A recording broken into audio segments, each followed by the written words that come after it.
Well, hello again for my full semester and second 8 weeks classes in the fall of 2019 for American Federal Government. Glad to have you tuning in and reviewing this chapter review. This is Chapter 6. This will be the first of our next 5 chapters that we'll have for our second quiz set and news review set, and also for our second exam. So this will be for chapters 6 through 10. This chapter deals with public opinion. And so two main themes that you'll see throughout this text are how our opinions are formed and how our opinions are measured. So this becomes the key areas to review and consider as you read over this chapter and look over these PowerPoint slides.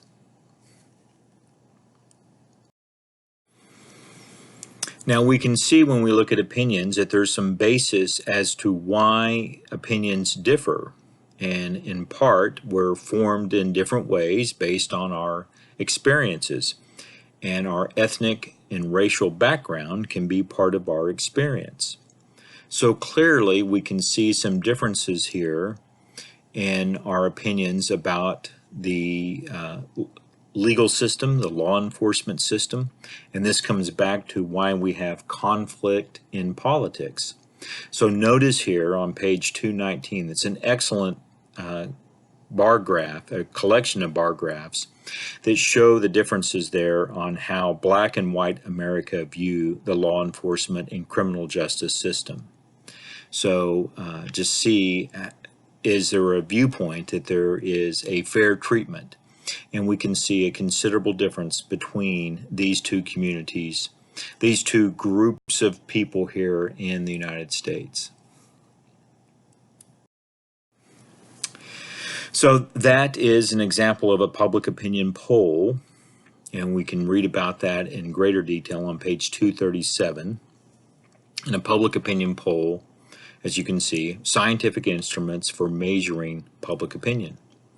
So it's a snapshot. I think it's always a key part to look at public opinion. At any given time, it may drastically change depending on other events, and that can tell us that the way that we have an opinion of a politician or a particular policy or a particular aspect of culture, that may change the way one snapshot is taken versus another. And so just like a person may be different from one month to the next, an opinion may be different as well. So I'm just giving you some examples of snapshots in the recent presidential elections. So in the summer of 2015, so that would be 4 years ago, but roughly in the same span going into an election. So we have the presidential election in the fall of 2020 coming up. So in the fall of 2016, we had a presidential election, and of course in the summer of 2015 would be a way then to look at the positions of the different candidates before we would have the Iowa caucus and the New Hampshire primary coming up in the early winter of, in this case, 2016. Now we have it coming up in 2020. But in 2015, notice there the positions of these different candidates within the Republican Party. And the same situation here. Once I transferred this from this particular type of style, you could see that the percentages got a little bit out of positioning, but you can still notice the different levels of support at that time in the summer of 2015. Pretty big gap, as you can see there, between Clinton and Sanders when this snapshot was taken. But in the fall, so generally we consider this certainly as after Labor Day, probably in late September, and just that change from the summer, once this snapshot was again taken in the public opinion poll, we can see that Donald Trump as a candidate was doing quite well in a very short period of time. And Sanders also moved up considerably after those debates.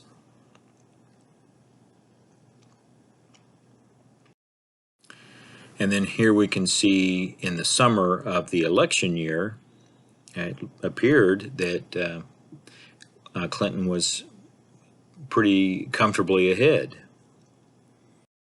And then a few months after that, still roughly a month before the election, we can see that the gap got pretty tight, at least tighter. But again, all of these are just snapshots. I do think it's worthwhile to consider that on some levels in the last two presidential elections, public opinion polls, while still overall successful, some of the major firms for public opinion polling have not been successful. And one of the best known firms is Gallup. So in the 2012 election, they were inaccurate. They had predicted that Romney, the Republican candidate, a former governor of Massachusetts, would at least get more votes than the incumbent president, Barack Obama. Well, they were wrong. They were wrong by about 4 percentage points. So why were they wrong? And so on this slide, these are the explanations given by Gallup as to why they were not accurate. Mainly, this is just for your own edification to have that information. And in 2016, also, we can see that some polls were wrong. Now, kind of nuance my explanation on this part because the national polling did turn out to still be accurate. And again, let's consider that Hillary Clinton, the Democratic candidate, did get more of the popular vote than the Republican candidate, Donald Trump. There was not much of a chance overall. I mean, this is in a way like looking at a sporting event where one team is heavily favored. So there's still a chance for the other team to win, but it's not considered likely. And that was overall, I think, a fair point going into the 2016 election. This news site here is one that I recommend that you might be able to use for some of your news reviews, and it's also one that you ought to just spend some time looking over, the news source 538. But a key part here is that the polling did not do a very good job. If you notice in the second bullet point, the polling did not do a very good job of trying to identify whites without college degrees. And certainly in some key states where Clinton underperformed based on the polling, Michigan, Pennsylvania, Wisconsin. Those are the three key states. So we can also see here one of the big transitions for polling, and this goes beyond our test, but I think it's something that's worth you knowing as an active citizen, is that polling that focuses on landlines are increasingly outdated and really just not useful. So you have to, which makes it much harder to do, but you need to start, as a polling firm, the polling firms need to start using cell phones only in gathering information. But again, I think it's worthwhile, and this is another really good source. I don't have it listed on our collection of sources, but the magazine The Atlantic. And Atlantic has pointed out in, as you can see here, an article that came out just a few days after the election in 2016, that the national polls were accurate. There were state polls that did not do very well, or state-by-state polling, not quite as accurate as the national polling. And of course, you have to consider popular vote versus the Electoral College. That also leads to some differences there. So 2012, 2016 did not go quite as smoothly as some of the other presidential elections, recent presidential elections. Okay, so we'll come back to some other issues dealing with how opinions are measured, but let's consider first off why everyone has a political opinion. Even if your opinion is, I don't care, it's still a political opinion. And we all learn about politics. even if you don't know anything about politics, that's still an indication of some form of learning. Not a very good form, but it's still a process known as political socialization. Throughout our lives, every one of us, we are going through a political socialization process, and it happens throughout our lives. And then a key part of it is through our family, especially when we're children and when we're young adults. Then we begin a process of breaking away in some ways from our family, but it still becomes a key part of our political socialization process. Many of you, I would say most of you, perhaps all of you taking this class, you're really in a situation where you're in this transition in which your friends are becoming a more important factor in your political socialization process than your family. So for a good portion of your life, whether it was really positive or not involved in your political socialization process, it still would have been your family as the most dominating factor in what you knew about politics up until your age of 15 or 16. It would have been that group of people, your parents, your uncle, your aunt, your older brother, whoever that might be. But now you're in that process where your friends are having a greater impact. And that's a very interesting part of that transition in the political socialization process. So again, when we look at agents of socialization, you can read about this on page 216 for the early stages of our life. Stands to reason that just like in other aspects of our life, in our knowledge of politics, mom and dad are the people who raise you are the ones who have the most impact on what you know about politics or what you don't know. This is changing in some ways in America because we're seeing a change in the two-parent household. And we've seen that decline in, as we can see here in the last 30, 40 years.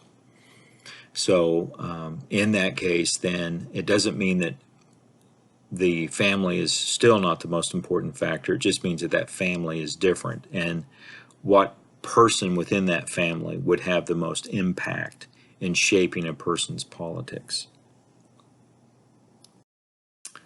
There are other agents of socialization. This is, I think, very important for us to consider as well. We'll see this more when we get into chapter 7.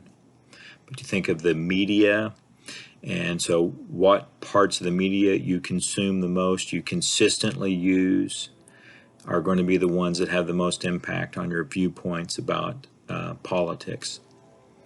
So it's interesting that as we have more connections or more opportunities to use the media through the electronic sources, as we can see here on the right, does that make us more informed, or does that actually isolate us? Because we may make choices to use parts of the media that just reinforce our beliefs rather than really have us branch out and have different considerations.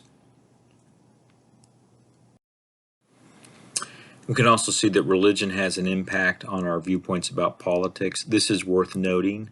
Consider that even if you're a person who's not religious, you're going to be around people who are, at least indirectly. And so in that case, we can see how religion still has an impact on our viewpoints about politics. And so while we have a case where a religious organization, if it's to keep its tax-exempt status, is not to endorse one candidate over another, that certainly does not prevent a religious organization for speaking out on what it believes is the proper activities of people within that faith when it comes to public policy. So while they may not endorse a candidate, they may endorse a particular approach to politics or beliefs in politics that may support one collection of candidates over another. Again, perhaps indirectly. But we can see here it's not just churches, even though I have that on the slide there, but different religious organizations are going to have an impact in that way on how people view politics within that religious organization. And again, with schools, maybe schools are not to, at least certainly public schools, are not to endorse one political party or collection of candidates over another. Are schools to direct people to, especially young people, the students, to have a certain viewpoint about supporting the political system. So a belief that George Washington was a good political leader, for example, and the father of our country. And so if you have that type of support, does it lead to then other consistent beliefs in the system? And is that partly what a public school is supposed to do? And it's a really interesting question. Some of you going into education, are you, I would think that you would consider at what age might you raise a somewhat contrarian viewpoint for the young people. I would think not when they're in the third grade or so, but by the time they're in high school, might they start to consider different viewpoints about the political system, and maybe that the United States is not always doing the right thing. Maybe there are times in which the United States is not always being supportive or helpful, and some of the activities by this country are at least worthy of some investigation or question. So is it truly being patriotic and helpful for the country for every citizen to just simply say the United States is always right? Or are there times in which we need to have active citizens who have some real questions about the belief of the leadership of this country? And it's been said, for example, that perhaps what happens in a person's maturity as a citizen is similar to their maturity as going from a child to an adult in their relationship with their parents. That they can still respect and love their parents, but they view that their parents are human beings. Where when they were children, they didn't necessarily view it that way. They thought that their parents were perhaps always right. And then they start to view that they're not always right, but they still love them. And does that mean as a citizen that they may view the country, that it's a great country, but it's not always right, and they may still love the country? And so is that the right attitude to have regarding this country that you're part of as a citizen? So some complexities for sure when it comes to how the schools are to contribute to an individual's socialization process, political socialization process. And certainly, again, like friends, your peers might really just be the people that you work with or go to school with. But as you're around them more, do you have that opportunity? You're going to learn from them. You're going to be shaped by them. And perhaps in some ways, whether you fully comprehend that or not, it's still going on. And this does raise an interesting point on when are there times in which a person should go against one's peers. Very difficult to do, but that's how change occurs, a change agent. Are you the kind of person that would step forward and say among other peers, that type of joke or that type of observation, that type of description for that group of people is inappropriate? Really shouldn't say that. Let's change our language on how we're describing that group of people. That's not easy to do. And a good portion of us are never change agents. Some of us occasionally are. And a few of us maybe are always change agents. But we need to have change agents. There's not going to be changes in society unless there are people willing to do that. And the sociologist Margaret Mead made that point. Never doubt that a small group of thoughtful, committed citizens can change the world. Indeed, it's the only thing that ever has. That is how changes occur. Somebody saying, that's not right. And so that becomes a key part of I've seen change occur, and also, again, part of our political socialization process. We may change how we act if somebody says that's not the way we should act, and leads to some changes. Another part of the political socialization process, political parties. We'll be covering this in greater detail when we get to chapter 9 in our text, and we'll be looking there at roughly in chapters 8 and 9, I think, that we go into detail here. But we can see that we have two very old established political parties here in the United States. And the Democratic Party, which is identified by the symbol of the donkey in this picture here, you can see that on the left. And they've been around for well over 200 years, going, depending on how you measure this, either by the 1830s or certainly even before that with the 1780s, depending on, again, what historical interpretation you follow. And in the 1850s, you had the Republican Party identified here on the right with the elephant. So those are two very old, established, generational parties. In other words, that people can go back several generations in their family being connected to one of these two political parties. I mean, many families would be that way. And so you could look at your political socialization process through the lens of these political parties, which one that you support. So if somebody's strongly supporting the Republican Party and have those lens on the way they look at the world, right? The same way if they're supporting the Democratic Party. Again, when we look at the issue of religion, a key part of that is, how people view religion. Maybe this is changing in some ways. There's some indication, if you go back to chapter 1, we were looking at demographics, that maybe we're seeing some changes in our society on the viewpoint of religion. But by this survey at the University of Minnesota, which has done a lot of research on how people view religion in politics, that atheists, those who believe there is no God and there is no life after death, are the least trusted group of people in America. I also just added that there's different viewpoints on religion when it comes to the use of religiosity. And I think this is a very important aspect to consider when it comes to religion. Because after all, if you had two people saying that they're both religious, but you had one person that attended church maybe once or twice a year, and then you had another person that attended church a couple of times a week, then you clearly have a vast difference on their religious outlook.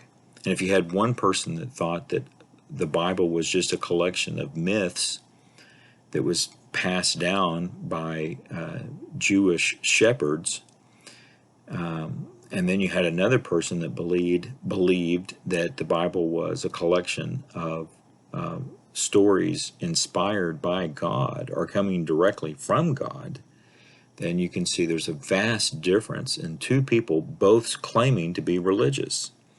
And so religiosity does have a really important impact on the way that we use religion and how we measure political activity. So this is interesting as well from the University of Minnesota. Again, one of the best places to do research on the impact of religion in politics. And as you can see here, if you spend some time just kind of reading through what I share on this slide, it's first off a pretty big sample there, 2,000 people, 2,000 households. And that American atheists and the question of sharing their vision of American society. And also you can see here the question of which group would you want a person of a particular identity would you want your children to marry, and this is lower than other groups among that collection. So that's why the University of Minnesota would reach the conclusion that atheist is the least supported minority in the United States. And so you can look at that question that atheist is something that people would want to stay away from overall. At least it's not too long ago, but a few years ago, from their conclusions there based on other aspects that they could compare it to. Back to the keys to measuring opinion. Here we're looking at having a successful survey. Key part there is when you're doing a survey, you need to have a good sample. And how do you have a good sample? Because you can't survey everyone. So the sample becomes key. And so these are the three important keys of a successful survey, coming back to the sample, the collection of people that are used in the survey. Must be random, must have an accurate size, and of course very difficult for the United States, reflect the diversity of the population.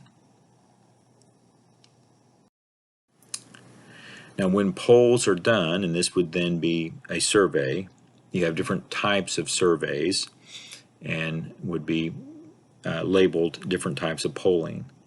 A tracking poll used to measure trends. Perhaps you're doing a poll, a survey for 7 straight days and you don't have the same number of people. You're probably not going to survey 2,000 people 7 straight days. Maybe a much smaller number of people, which tends to mean that the level of trust and accuracy in a smaller number of people in a survey is reflected there. And so instead of having a strong amount of trust in a survey, you don't really have that in a tracking poll. However, if the trend is after 7 straight days that consistently one candidate was ahead of the other candidate, you should be able to have some trust there. The trend is showing in one direction over the other. Push polls, campaign techniques, your book goes into detail about that. Come back to that question a little bit. In your text, tracking polls and exit polls are really not emphasized. So notice here that exit polls, you question voters after voting, so they're leaving the polling station, and in a way kind of suggesting that they're exiting, and now they're in the parking lot, something like that, or maybe they're even home and they've now been called and said, did you vote? A lot of trust that goes on there, of course. So let's say they physically met the people in the parking lot as they're about ready to get in their car and leave, and now they're asking, would you like to answer some questions about what you did in the polling station, right?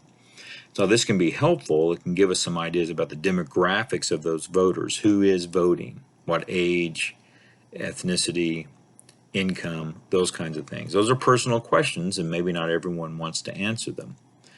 It can also mean that some people are more likely to answer the questions of a pollster than other people. And so that leads to some questions of the accuracy of an exit poll. Because what if you have people voting for one particular candidate and they're consistently not participating in the survey? And then that would show us then that the exit poll could be quite inaccurate, and there's some real questions about then sharing that information with the public. But spend some time reading about, on page 245, the use of the push poll. It's a real question about going this direction, because it's not really a survey. It's a way of generally spreading negative information about one's opponent. And so there's that question of, should it be done? Is there some moral bearing that should be brought upon a candidate to not use the push poll? Or, and this is something that each one of you can perhaps answer about yourself, do some moments of reflection here.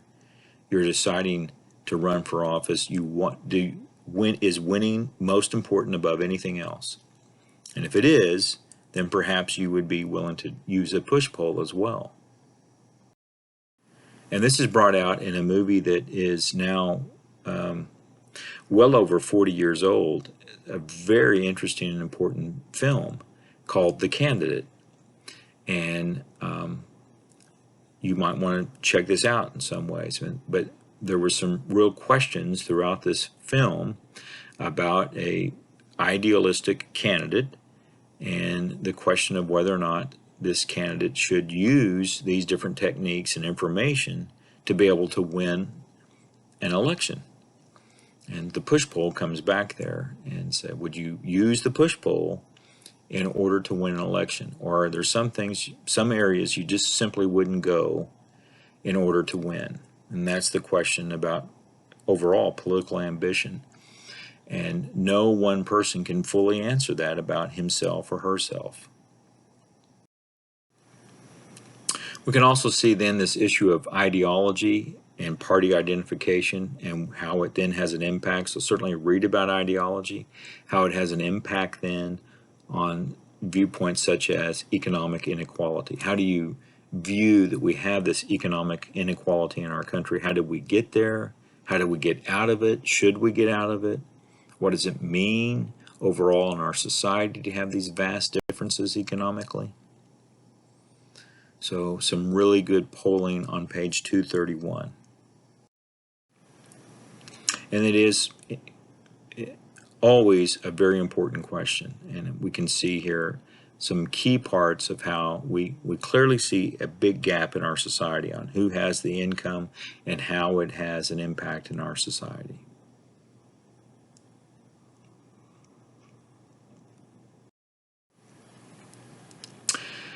So you will see here on pages 212 and 213 to look at that gap between liberal and conservative ideologies. So this is, again, I brought up that issue about a lens and looking through that lens. And so here we have ways of looking at that. And so in other words, a person who has a liberal ideology, you can read about that, pages 212, 213, that's how they view the world. Same thing with a conservative, to some degree a libertarian and a socialist as well.